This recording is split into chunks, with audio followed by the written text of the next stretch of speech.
My name's Paul Robertson and I'm head of the Department of Modern Applied Languages at the University of Westminster. Westminster's a professionally orientated university. Our strapline is educating for professional life.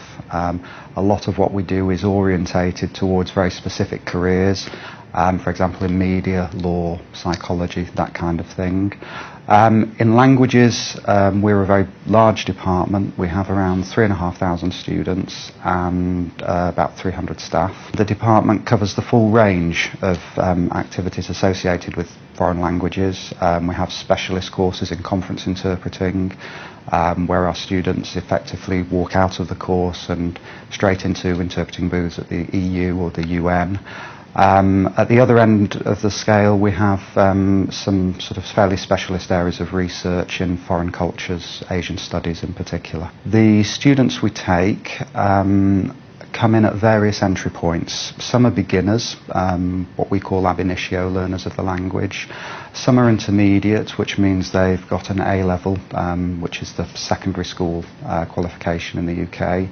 And we also take in speakers who are proficient in the language, but they obviously do a very different kind of degree to your ab initio learner. And they're a very different kind of language learner, and it is about how we package and provide support for them.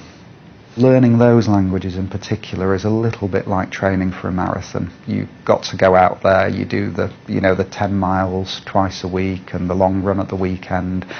And when they get to page 359 of a very long grammar book, there are people who drop by the way.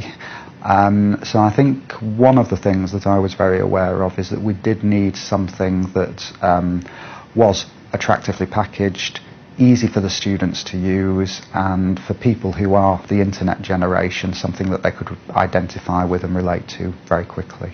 We have seen that the students who have been using the material in the first and second year have benefited enormously from it in terms of, I would say principally in terms of confidence, that they can, with the headset and the ability to have their pronunciation evaluated, they can try things out without embarrassing themselves, which is one of the problems that you know in a language class, especially at the very beginning.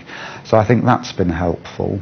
And it also covers the kind of things that we struggle to do in a language class because of time. So to do listening exercises in class might eat up half an hour or an hour of time depending on the level. What we can do is point out the listening exercise to the students and say, we'll prepare you for this in today's class with the vocab and everything else. When you go home you do this on your own. And the students get instant feedback as well, which is another very important element of how we as a university are judged is the kind and the quality of feedback that we're able to give. One of the things we're trying to promote at university is independence. And we want to get these students who are weaker to learn themselves essentially and to find their own strategies. So having Auralog as one of the resources that we can use is very useful, because if somebody comes to us and says, I have immense problems with listening, we can say to them, well, here is a structured series of exercises. It doesn't link directly to what we're doing in the classroom, but it will train you in this particular skill. So that has been very positive. The students get instantaneous feedback from the material anyway when they're using it. So yes, in those kinds of things. I would see it as it's not replacing anything that we do.